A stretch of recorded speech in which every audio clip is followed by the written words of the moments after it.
Hello students, bio सिंप्लेस में आपका स्वागत है। हम पढ़ रहे हैं फीमेल रिप्रोडक्टिव सिस्टम और आज का हमारा टॉपिक है oogenesis। oogenesis को पढ़ने से पहले हमको समझना पड़ेगा गैमेटोजेनेसिस क्या होता है। गैमेटोजेनेसिस, अब ये जो शब्द है ये दो शब्दों से मिलकर के बना है। इसमें दो शब्द हैं, एक तो गैमीट और जेनेसिस, मतलब फॉर्मेशन ऑफ गैमीट। जेनेसिस का मतलब होता है फॉर्मेशन और गैमीट का मतलब होता है गैमीट। तो formation of gamete is gametogenesis.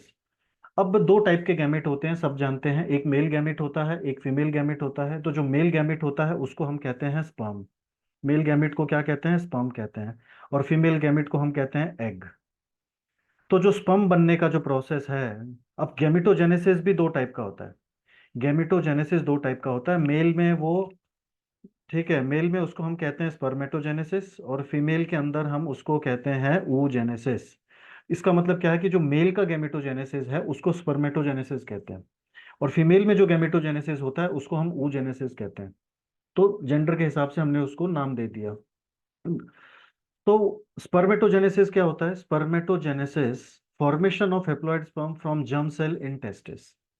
तो टेस्टिस के अंदर जर्म सेल्स होते हैं, ठीक है। सेमिनिफेरस जो ट्यूब्यूल होती है, सेमिनिफेरस ट्यूब्यूल, उसकी जो लाइनिंग होती है उसको हम जर्मिनल एपिथेलियम कहते हैं। और उस लाइनिंग के अंदर होते हैं जर्म सेल्स और वही जर्म सेल्स बनाते हैं स्पर्म। तो स्पर्म किससे बनते हैं? जर्म सेल से बनते हैं, जो कि टेस्टिस की सेमिनिफेरस ट्यूब्यूल्स में पाए जाते हैं। तो ये जो स्पर्म बनने का जो प्रोसेस है मेल के अंदर, टेस्टिस के अंदर, इसी को हम कहते हैं स्पर्मेटोजेनेसिस। क्या कहते हैं? स्पर्मेटोजेनेसिस। फिर आते हैं हम लोग oogenesis। oogenesis किसे कहते हैं? फीमेल में जो एग बनता है ओवरी के अंदर जर्म सेल से। क्योंकि देखो जर्म सेल से ही गैमेट बनते हैं। तो फीमेल की ओवरी में जो जर्म सेल्स हैं उससे जो एग बनता है, इस एग बनने के प्रोसेस को हम कहते हैं oogenesis। एग बनने के प्रोसेस को हम क्या कहते हैं? oogenesis कहते हैं। तो ये तो था हमारा गैमेटोजेनेसिस का इंट्रोडक्शन। अब हम आते हैं, क्योंकि हम पढ़ रहे हैं फीमेल रिप्रोडक्टिव सिस्टम, तो इसके अंडर हम फीमेल का गैमेटोजेनेसिस पढ़ेंगे, मतलब oogenesis पढ़ेंगे। तो ये हमारा टॉपिक है oogenesis। तो चलिए आगे बढ़ते हैं टॉपिक में।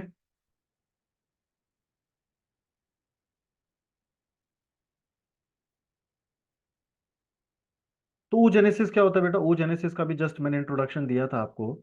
It is the formation of egg from germ cells of ovary. Ovary में जो जर्म सेल्स होते हैं उनसे जो एग बनने का प्रोसेस है, इसी को हम कहते हैं oogenesis। Egg formation, that is simply egg formation. अब फीमेल में जो गैमेटोजेनेसिस होता है या फीमेल का जो oogenesis होता है, ये थोड़ा सा कॉम्प्लिकेटेड प्रोसेस है। ये इतना सिंपल नहीं है मेल के जैसा।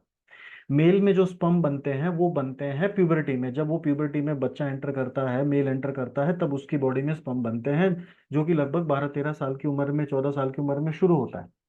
ठीक है, जब मेल की प्यूबर्टी जब शुरू होगी तभी उसमें स्पर्म बनने शुरू होते हैं। लेकिन फीमेल बॉडी में ऐसा नहीं होता है। फीमेल बॉडी के अंदर जो एग बनते हैं, ये जो प्रोसेस है वो जेनेसिस का, वो उसके पैदा होने से पहले ही स्टार्ट हो चुका था। जब एक फीमेल पैदा भी नहीं हुई थी, जब वो एम्ब्रियो में थी, एम्ब्रियोनिक स्टेज में थी अपनी मदर के यूट्रस में, उसी समय उसकी ओवरी के अंदर oogenesis स्टार्ट हो चुका था, एग फॉर्मेशन स्टार्ट हो चुका था। तो ये एक लंबा चौड़ा कॉम्प्लिकेटेड प्रोसेस है, जो कि मेल के कंपैरिजन में काफी कॉम्प्लेक्स है। ठीक है। ओके, तो पीरियड, पीरियड में क्या है बेटा? oogenesis starts in female body when she was in the वूम of her mother. तो जब फीमेल एम्ब्रियोनिक स्टेज में थी, अपने एम्ब्रियोनिक स्टेज में थी वो, तो उसके पहले मंथ में जब वो 1 महीने की थी, तो उसकी बॉडी में ओवरी के अंदर 1700 प्राइमरी जर्म सेल्स बन थे फर्स्ट मंथ में। 9 महीने की प्रेगनेंसी होती है ना, तो जब वो फीमेल 1 महीने की एम्ब्रियो थी, उस कंडीशन में उसकी ओवरी में कितने जर्म सेल्स बने थे? 1700 जर्म सेल्स बने थे। फिर सेकंड मंथ तक आते आते वो 6 लाख ऊगोनिया में कन्वर्ट हो गए। फिफ्थ मंथ तक आते आते 20 लाख, 70 लाख ऊगोनिया बन गए, 70 लाख ऊगोनिया। और जब उस लड़की ने जन्म लिया, फीमेल ने जन्म लिया at the time of birth, तो उसकी ओवरी के अंदर 20 लाख प्राइमरी फॉलिकल्स थे। 20 लाख प्राइमरी फॉलिकल्स। अब ये फॉलिकल्स क्या होते हैं, इसके लिए इससे पहले वाला आप लेक्चर देखिए, वीडियो देखिए, तो आपको क्लियर हो जाएगा कि ये फॉलिकल्स क्या होते हैं। ठीक है। तो ये oogenesis समझने से पहले आपको फॉलिकल्स को समझना बहुत जरूरी है। तो इससे पहले आप वो लेक्चर देखिए, तभी आपको ये समझ में आएगा। तो जब फीमेल का बर्थ हुआ तो कितने उसमें प्राइमरी फॉलिकल्स थे? 20 लाख प्राइमरी फॉलिकल्स थे। और प्यूबर्टी तक आते आते फीमेल की बॉडी के अंदर सिर्फ 60,000 से 80,000 प्राइमरी फॉलिकल्स ही बचते हैं, बाकी सब डीजेनरेट हो जाते हैं। बाकी के सारे फॉलिकल्स क्या हो गए? प्राइमरी फॉलिकल्स डीजेनरेट हो गए। इस प्रोसेस को कहते हैं फॉलिकुलर एट्रेशिया। क्या कहते हैं इसको? फॉलिकुलर एट्रेशिया कहते हैं। फॉलिकुलर एट्रेशिया। अब इसमें क्या हुआ कि बर्थ से लेके प्यूबर्टी तक आते आते प्राइमरी फॉलिकल्स क्या हो गए? डीजेनरेट हो गए, डीजेनरेट। तो बर्थ के टाइम पे वो कितने थे? 20 लैक्स। और प्यूबर्टी तक आते आते वो कितने बचे थे? 60,000 टू 80,000 ही बचे बस, बाकी सब डीजेनरेट हो गए। तो इस डीजेनरेशन के प्रोसेस को कहते हैं फॉलिकुलर एट्रेशिया। ठीक है। चलिए, ये तो था एक बेसिक इंट्रोडक्शन कि भाई कहाँ शुरू हुआ था। तो oogenesis प्रोसेस फीमेल बॉडी में शुरू हो गया था जब वो पैदा भी नहीं हुई थी, जब वो अपनी माँ के यूट्रस में थी, इन द एम्ब्रियोनिक स्टेज। उसी समय उसकी बॉडी में oogenesis स्टार्ट हो गया था। जबकि मेल में ऐसा नहीं होता है। मेल में जब स्पर्म बनते हैं तो वो तभी बनते हैं जब वो प्यूबर्टी को रीच करता है। जब प्यूबर्टी स्टार्ट होती है तभी उसकी बॉडी में स्पर्म बनते हैं। अब हम आते हैं इसके फेजेस। oogenesis में कितने फेजेस होते हैं? तो oogenesis में हमारे पास बेसिकली 3 फेज होते हैं, या that is first phase is called mitotic phase, जिसको हम मल्टीप्लिकेटिव फेज भी कहते हैं, मल्टीप्लिकेटिव फेज भी कहते हैं इसको। फिर जो दूसरा फेज होता है इसको हम कहते हैं ग्रोथ फेज। ठीक है। और जो तीसरा फेज होता है इसको हम कहते हैं मियोटिक फेज, जिसको हम मैच्यूरेशन फेज भी कहते हैं। मियोटिक फेज को हम क्या कहते हैं? मैच्यूरेशन फेज भी कहते हैं। अब इसको आप ध्यान से देखेंगे तो नाम से ही समझ में आ रहा है, माइटोटिक फेज में क्या होता है? माइटोसिस होता है। और मियोटिक फेज में क्या होता है? मियोसिस होता है। मियोटिक फेज में मियोसिस होता है, जबकि माइटोटिक फेज में माइटोटिक डिवीजन होता है, इसमें मियोटिक डिवीजन होता है या मियोसिस होता है। ठीक है। तो यही प्रोसेस हमको डिटेल में पढ़ना है। चलिए आगे बढ़ते हैं। तो अब इन तीनों फेजेस में हम देखेंगे क्या क्या होता है। तो ये तीनों फेजेस, तो आइए देखते हैं। अब हुआ क्या था कि अभी ये जो लाइन मैं खींच रहा हूँ, ये जो लाइन है, यहाँ ये है एम्ब्रियोनिक स्टेज की लाइन, यहाँ से लेके यहाँ तक। ये जितना भी प्रोसेस है ये बिफोर बर्थ, यहाँ पे लिखा है बर्थ, तो बर्थ से पहले का प्रोसेस है। मतलब जब फीमेल एम्ब्रियोनिक स्टेज में थी तब उसकी ओवरी में क्या क्या हुआ, ये वो वाली चीजें हैं। ठीक है। फिर यहाँ पे इस लाइन पर आकर के फीमेल का बर्थ होता है, उसके बाद फिर आगे वो प्यूबर्टी की तरफ बढ़ती है। तो अभी हम उसके बर्थ से पहले की चीज देख रहे हैं। तो जर्मिनल एपिथेलियम क्या होता है बेटा? ये हमारी ओवरी है, दिस इज ओवरी। और ओवरी की जो लाइनिंग होती है, इस ओवरी की लाइनिंग को हम कहते हैं जर्मिनल एपिथेलियम। क्या कहते हैं इसको? जर्मिनल एपिथेलियम कहते हैं इसको, जर्मिनल एपिथेलियम। अब जर्मिनल एपिथेलियम, ये है जर्मिनल एपिथेलियम मान लीजिए। अब इस जर्मिनल एपिथेलियम में क्या है? इस जर्मिनल एपिथेलियम के अंदर होते हैं क्यूबॉइडल सेल्स। क्यूबॉइडल सेल्स होते हैं, इन क्यूबॉइडल सेल्स को हम कहते हैं जर्म सेल। इन क्यूबॉइडल सेल को क्या कहते हैं? हम जर्म सेल कहते हैं। इन जर्मिनल एपिथेलियम में कौन से सेल होते हैं? जर्म सेल्स होते हैं। तो ये कौन से सेल्स थे? ये जर्म सेल्स थे, ये जर्म सेल्स थे। ठीक है। अब ये जर्म सेल्स क्या है? ये जर्म सेल्स है। अब ये जब जर्म सेल्स डिवाइड होंगे तो डिवाइड होने के बाद ये बना देंगे ऊगोनिया। क्या बना देंगे? ऊगोनिया बना देंगे। अब ये जो डिवीजन होगा ये होगा माइटोसिस। क्या होगा? माइटोसिस डिवीजन होगा ये, माइटोसिस। ठीक है, दिस इज माइटोसिस। ओके। तो ये जो ऊगोनिया है, फिर ये ऊगोनिया से ही आगे जाके बनता है प्राइमरी oocyte। क्या बनेगा? प्राइमरी oocyte बनेगा। चलिए आगे इसमें देखते हैं। तो ये हो गया हमारा जर्मिनल एपिथेलियम, जो कि अब ये हम किस में पढ़ रहे हैं? ये पूरा जो है यहाँ से लेके यहाँ तक ये एम्ब्रियो में हो रहा है, बिफोर बर्थ। तो जो एम्ब्रियो की ओवरी है उसमें ये सारे डेवलपमेंट हो रहे हैं जन्म लेने से पहले। तो क्या होता है कि जो मियोटिक फेज होता है oogenesis का, और ग्रोथ फेज होता है, वो जन्म से पहले ही कंप्लीट हो जाता है। ठीक है। ये लाइन जन्म, ये यहाँ पे जब बर्थ हुआ है, दिस इज बर्थ। तो बर्थ होने से पहले ही माइटोटिक फेज, सॉरी बिल्कुल ये माइटोटिक फेज है। तो ये जो माइटोटिक फेज है और ये जो ग्रोथ फेज है, ये फीमेल के जन्म से पहले ही कंप्लीट हो जाता है। तो इसमें क्या हुआ कि एम्ब्रियो के ओवरी में जर्मिनल एपिथेलियम से क्या बने, प्राइमरी जर्म, उसमें प्राइमरी जर्म सेल्स थे जो कि डिप्लॉयड थे। फिर ये प्राइमरी जर्म सेल्स माइटोसिस से डिवाइड हुए। माइटोसिस से डिवाइड होने के बाद ये बन गए ऊगोनिया। ऊगोनिया, या आप इसको एग मदर सेल भी बोल सकते हो, ऊगोनिया को आप एग मदर सेल बोल सकते हो, दैट इज डिप्लॉयड। तो ये जर्म सेल है मान लीजिए, तो जर्म सेल जब डिवाइड होगा तो उससे दो ऊगोनिया बने। एक माइटोसिस में, एक माइटोटिक डिवीजन में दो सेल बनते हैं, ये तो सबको पता है। ठीक है, जब एक माइटोसिस होता है तो माइटोसिस में एक सेल से दो सेल बनते हैं। तो अब ऐसे बहुत सारे लाखों ऊगोनिया बनेंगे। ठीक है, तो अब ये जो ऊगोनिया है इसी को एक मदर सेल कहते हैं। तो ये जर्म सेल से ऊगोनिया बनने के प्रोसेस को, जर्म सेल से ऊगोनिया बनने के प्रोसेस को कहते हैं माइटोटिक फेज। क्या कहते हैं इसको, माइटोटिक फेज कहते हैं। तो जर्म सेल से जब ऊगोनिया बनता है इसी प्रोसेस को माइटोटिक फेज कहते हैं, क्योंकि इसमें माइटोसिस हो रहा है, दिस इज माइटोटिक फेज। जब ये ऊगोनिया जब ये ऊगोनिया प्राइमरी oocyte में डेवलप हो जाएगा, अब ये ऊगोनिया है मान लीजिए, अब ये प्राइमरी oocyte बन जाएगा, मतलब ये साइज में बड़ा हो जाएगा, इसकी ग्रोथ हो जाएगी। तो पहले जो इसका साइज था ऊगोनिया का, ठीक है, अब ये ऊगोनिया का साइज बड़ा हो जाएगा, और बड़ा होकर के उसके अंदर उसका साइज लगभग डबल या ट्रिपल हो जाएगा। तो इसको कहते हैं प्राइमरी स्पर्मेटोसाइट। क्या कहते हैं, सॉरी, प्राइमरी oocyte बोलते हैं इसको, प्राइमरी oocyte। ठीक है, that is called primary oocyte।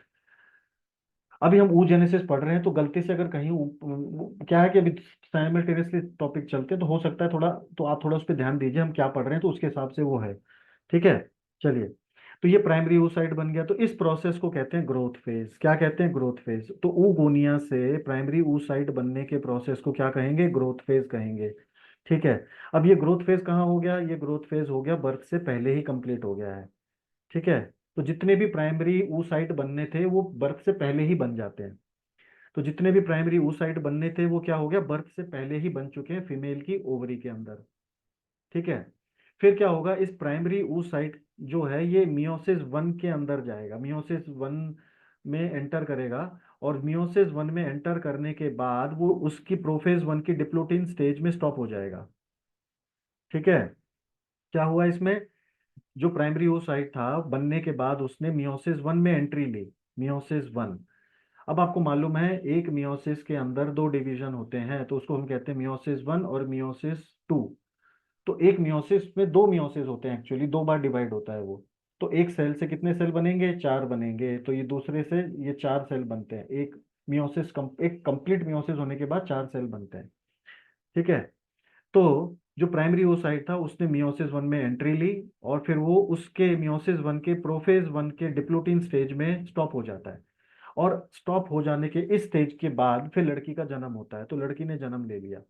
तो जब लड़की ने जन्म लिया तो उसकी बॉडी में, उसकी ओवरी के अंदर प्राइमरी oocyte थे जो कि मियोसिस वन में एंटर कर चुके थे, और वो डिप्लोटिन स्टेज में स्टॉप हो गए थे प्रोफेज वन की। ठीक है, तो इस स्टेज पे लड़की फीमेल का जन्म होता है। जन्म होने के बाद फिर वो प्यूबर्टी में आएगी। फिर वो 10 से लेके 13 साल तक जो भी प्यूबर्टी का उसकी एज होगी, उस प्यूबर्टी की एज तक अब प्रोसेस स्टॉप रहेगा, पॉज हो जाएगा। अब कुछ भी चेंजेस या डेवलपमेंट नहीं होंगे किसी भी चीज में। ठीक है, फिर अब प्यूबर्टी आने तक वो पॉज रहेगा। जब प्यूबर्टी आएगी 12-13 साल के बाद में, तो उस प्यूबर्टी में क्या होगा, ठीक है, तो बर्थ टू प्यूबर्टी, तो बर्थ से लेकर प्यूबर्टी तक meiosis one stopped, no further progress till puberty. तो आगे कोई भी प्रोग्रेस नहीं होगी प्राइमरी oocyte के अंदर। ठीक है, फिर क्या होगा, प्यूबर्टी में लड़की एंटर करेगी। जैसे ही प्यूबर्टी में लड़की एंटर करेगी, प्यूबर्टी में एंटर करने का मतलब उसकी मेंस्ट्रुअल साइकिल शुरू हो गई है। ठीक है, तो जब प्यूबर्टी में एंटर करेंगी तो क्या होगा कि जो प्राइमरी oocyte था वो मियोसिस वन उसका कंप्लीट हो जाएगा। जैसे ही प्यूबर्टी में एंटर करेगी फीमेल, तो उसका जो प्राइमरी oocyte मियोसिस वन में एंटर किया था वो यहाँ पे आके कंप्लीट हो जाएगा, कंप्लीटेड ड्यूरिंग मेंस्ट्रुअल साइकिल। तो जो मियोसिस वन पहले स्टॉप हो गया था, अब वो प्यूबर्टी में आके वो मियोसिस वन कंप्लीट हो जाएगा। ठीक है, और कंप्लीट होते ही दो सेल बनेंगे जो कि हैप्लॉइड सेल होंगे। एक सेल तो छोटा सेल होगा, बहुत ही छोटा सेल, जिसे हम कहेंगे पोलर बॉडी। क्या कहेंगे, पोलर बॉडी। और जो दूसरा बड़ा सेल होगा उसे हम कहेंगे सेकेंडरी oocyte। क्या कहेंगे, सेकेंडरी oocyte, जो कि हैप्लॉइड है। ठीक है, तो अब क्या होता है कि मेंस्ट्रुअल साइकिल शुरू हो गई है, तो हर एक मेंस्ट्रुअल साइकिल 28 दिन की होती है, हर एक मेंस्ट्रुअल साइकिल में एक एग रिलीज होता है। तो उस एक मेंस्ट्रुअल साइकिल में क्या होगा कि एक प्राइमरी oocyte सेकेंडरी oocyte में कन्वर्ट होगा और फिर वो रिलीज होगा। तो ये प्रोसेस चलता रहेगा जब तक उसका रिप्रोडक्टिव लाइफ रहेगी, टिल मेनोपॉज। ठीक है। तो अब ये जो सेकेंडरी oocyte था, अब सेकेंडरी oocyte बनने के बाद में सेकेंडरी oocyte एंटर करेगा मियोसिस टू में। सेकेंडरी oocyte किस में एंटर करेगा? मियोसिस टू में एंटर करेगा। और एंटर करने के बाद वो स्टॉप हो जाएगा मेटाफेज टू में।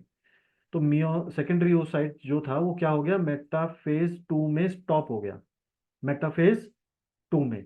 अब इस स्टेज पे क्या होगा? इस स्टेज पे होगा ओव्यूलेशन। क्या होगा? ओव्यूलेशन होगा, एग रिलीज होगा। हर मेंस्ट्रुअल साइकिल के 14th डे पर एग रिलीज होता है। तो जब एग रिलीज होता है तो क्या रिलीज हुआ? सेकेंडरी oocyte रिलीज हुआ, और वो कौन सी स्टेज में था? मियोसिस टू के मेटाफेज टू पे स्टॉप हो चुका था, तो उस कंडीशन में एग रिलीज हुआ था। जब एग रिलीज हुआ था तो क्या हो चुका था? वो ऑलरेडी रिलीज होने से पहले वो मियोसिस टू में एंटर कर चुका था। और एंटर करने के बाद वो उस मियोसिस टू के मेटाफेज टू में स्टॉप हो गया था, और फिर वो रिलीज हुआ था। इस प्रोसेस को कहते हैं ओव्यूलेशन। अब ये जो रिलीज हो चुका है सेकेंडरी oocyte, ये एंटर करेगा ओविडक्ट में। कहाँ एंटर करेगा? ओविडक्ट में एंटर करेगा। ठीक है। ओविडक्ट में एंटर करने के बाद ये मियोसिस टू क्या था? सस्पेंडेड था, स्टॉप था। आप यहाँ पे देखो, मैंने लिखा स्टॉप एट मेटाफेज टू। तो ये जो मियोसिस टू था ये ऑलरेडी पॉज स्टेज में चल रहा है, पॉज है। अब इसके साथ दो चीजें होंगी। अब दो दो दो ऑप्शंस होंगे। दोनों ऑप्शंस कहाँ पे हैं? ओविडक्ट में। तो ओविडक्ट में दो चीजें होंगी, ऑप्शन वन, ऑप्शन टू। तो ये जो सेकेंडरी oocyte है, दिस सेकेंडरी oocyte, तो ये जो सेकेंडरी oocyte है, ये सेकेंडरी oocyte या तो फर्टिलाइज होगा स्पर्म से, या फर्टिलाइज नहीं होगा, दोनों में से कोई एक चीज होगी। ठीक है। तो अब ये जो, और ये दोनों ही चीजें कहाँ पे होंगी? ओविडक्ट में होंगी। तो जो सेकेंडरी oocyte है, अब उसमें स्पर्म ने एंट्री करी, या स्पर्म ने उसको क्या कर दिया? एंटर, स्पर्म एंटर हुआ उसके अंदर स्पर्म एंटर होता है। स्पर्म एंटर होने के बाद क्या होगा? ठीक है। तो sperm sperm plus secondary oocyte मतलब क्या? अब यहाँ पे क्या होने वाला है? फर्टिलाइजेशन होने वाला है, क्योंकि स्पर्म आ चुका है। तो स्पर्म और सेकेंडरी oocyte दोनों मिलेंगे, और मिलने के बाद क्या होगा? उनका मियोसिस टू कंप्लीट हो जाएगा। जैसे ही स्पर्म का न्यूक्लियस एग के साइटोप्लाज्म में एंटर करेगा, वैसे उसके अंदर जाते ही मियोसिस टू कंप्लीट होना शुरू हो जाएगा। तो मियोसिस टू कंप्लीट हो जाएगा, और मियोसिस टू कंप्लीट होते ही क्या बन जाएगा? ओवम बन जाएगा, या आप इसको ऊटिड भी बोल सकते हो। तो जैसे ही मियोसिस टू कंप्लीट होगा, सेकेंड पोलर बॉडी बनेगी। ठीक है। और ऊटेड बन जाएगा और ओवम बनेगा। ऊटेड या फिर ओवम आप बोल सकते हो। और जैसे ही इस ओवम के अंदर मेल और फीमेल न्यूक्लियस फ्यूज होंगे, वही फिर आगे बन जाएगा जाइगोट। तो जाइगोट कब बनता है? जब मेल और फीमेल न्यूक्लियस फ्यूज होते हैं, तब जाइगोट बनता है। और जैसे ही मेल के न्यूक्लियस ने एग के साइटोप्लाज्म में एंट्री ली, तो वो क्या कहलाएगा? फिर वो उसका जो मियोसिस टू प्रोसेस रुका हुआ था वो कंप्लीट हो जाएगा। ठीक है। और अगर जाइगोट बन गया, तो फिर ब्लीडिंग फेज नहीं होगा, मतलब आगे जो ब्लीडिंग मेंस्ट्रुअल फेज होना था वो रुक जाएगा, और फिर आगे 9 महीने तक प्रेगनेंसी मेंटेन रहेगी। ये तो था ऑप्शन टू। अब ऑप्शन वन क्या था? ऑप्शन वन था कि भाई स्पर्म ही नहीं आया, देर इज नो स्पर्म। तो in absence of sperm secondary oocyte के अंदर मियोसिस टू कंप्लीट नहीं होगा। क्या होगा? मियोसिस टू कंप्लीट नहीं होगा। और जब ये मियोसिस टू कंप्लीट नहीं होगा, तो जो सेकेंडरी oocyte था और जो पहले वाली पोलर बॉडी थी वो डीजनरेट हो जाएंगी, और डीजनरेट होकर के वो ब्लीडिंग फेज में बाहर निकल जाएंगी, दैट इज ब्लीडिंग ऑकर्स। तो अगर फर्टिलाइजेशन हो गया तो ब्लीडिंग नहीं होगा, और अगर फर्टिलाइजेशन नहीं हुआ तो फिर ब्लीडिंग फेज होगा, ब्लीडिंग ऑकर्स। ठीक है। अब इसमें एक चीज और है कि मैंने आपको बताया था। अब ये कहाँ हुआ? ये सब ओविडक्ट में हो रहा है। ये जो भी फर्टिलाइजेशन होना है, नहीं होना, ये सब कहाँ पे हो रहा है? ओविडक्ट में हो रहा है। अब जब पहला मियोसिस कंप्लीट हुआ था, जब प्राइमरी oocyte का पहला मियोसिस कंप्लीट हुआ था, तो पहला मियोसिस कंप्लीट हुआ था तो बना था सेकेंडरी oocyte, और फिर एक छोटा सेल बना था जिसे हम कहते हैं पोलर बॉडी। तो ये जो पोलर बॉडी है, इसका वैसे कोई सिग्निफिकेंट रोल नहीं है, बस ये क्या करता है? क्रोमोसोम नंबर को आधे करने में मदद करता है। ठीक है। और बाद में अगर प्रेगनेंसी नहीं होती है तो ये पोलर बॉडी डीजनरेट हो जाता है। ठीक है। और अगर मान लीजिए ये तो था मियोसिस, तो पोलर बॉडी वन का तो बनना तय है ही है, ये तो बनेगा ही बनेगा। Polar, first polar body. ठीक है, तो फर्स्ट पोलर बॉडी तो बननी ही बननी है, क्योंकि सेकेंडरी oocyte तो बनना ही बनना है। अब मान लीजिए मियोसिस टू कंप्लीट होता है इसके अंदर, सेकेंडरी oocyte के अंदर मियोसिस टू कंप्लीट होता है ड्यू टू फर्टिलाइजेशन। तो उस कंडीशन में पोलर बॉडी का भी, जो पहली वाली पोलर बॉडी थी, इसका भी मियोसिस टू कंप्लीट होगा। तो अगर मियोसिस टू सेकेंडरी oocyte के लिए एप्लीकेबल है, तो वही meiosis two first polar body के लिए भी एप्लीकेबल होगा। अगर वो वहां कंप्लीट होगा तो यहाँ भी कंप्लीट होगा।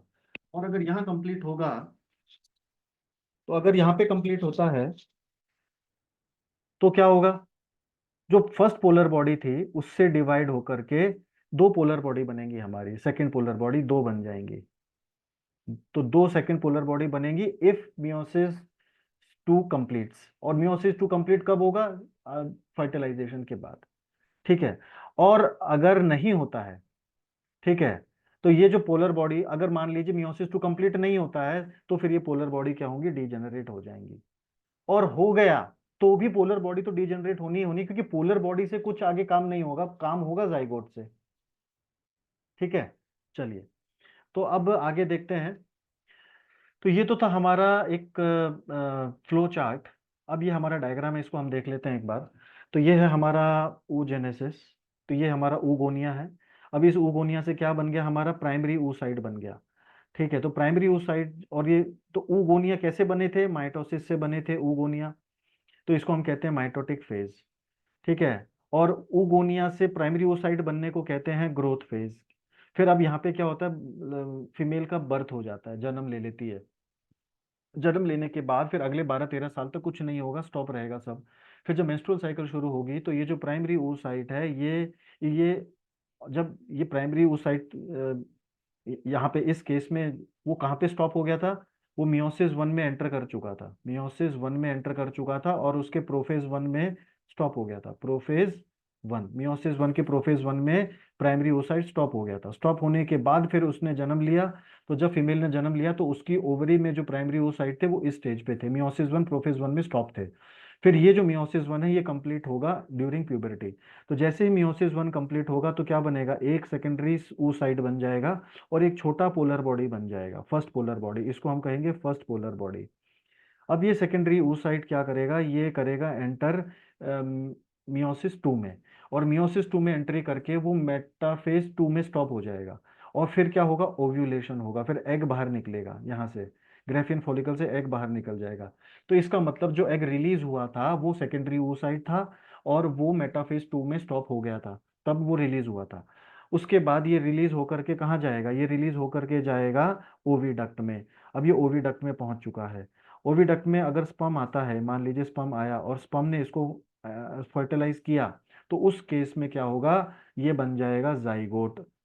ठीक है, ओवम बनेगा, ओवम के बाद जाइगोट बनेगा। तो ओवम और जाइगोट में क्या फर्क है, ओवम में क्या होता है कि जब सेकेंडरी oocyte के अंदर स्पर्म का न्यूक्लियस एंटर करता है, तो ओवम बन जाता है, फिर उसका मियोसिस टू कंप्लीट हो जाएगा, मियोसिस टू कंप्लीट हो जाएगा। ठीक है, और जब मेल और फीमेल न्यूक्लियस फ्यूज होगा, तो उस कंडीशन में वो जाइगोट बन जाएगा। ठीक है, तो ये है। और अब ये फर्स्ट पोलर बॉडी है, तो जब यहाँ पे मियोसिस टू कंप्लीट होगा, तो यहाँ पर भी मियोसिस कंप्लीट होके दो पोलर बॉडी, पहले वाले पोलर बॉडी से भी दो पोलर बॉडी बन जाएंगे यहाँ पे। ठीक है, तो ये है सिंपल सा। और अगर मान लीजिए फर्टिलाइजेशन नहीं होता है, तो फर्टिलाइजेशन नहीं होगा, तो ये जो हमारा सेकेंडरी oocyte है, ये डीजनरेट होगा। डीजनरेट होने के बाद ये निकल जाएगा मेंस्ट्रुअल फ्लूइड में, ठीक है, ब्लड के साथ। और जो हमारा ग्रेफियन फॉलिकल था, जो एग निकलने के बाद जो ग्रेफियन फॉलिकल था, वो क्या बन जाएगा, वो बन जाएगा कॉर्पस ल्यूटम। कॉर्पस ल्यूटम बन जाएगा।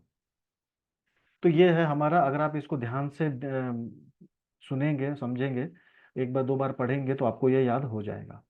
ठीक है। तो oogenesis is the formation of egg in female ovary from germ cells. Okay, so please like, share and subscribe my channel. Thank you very much.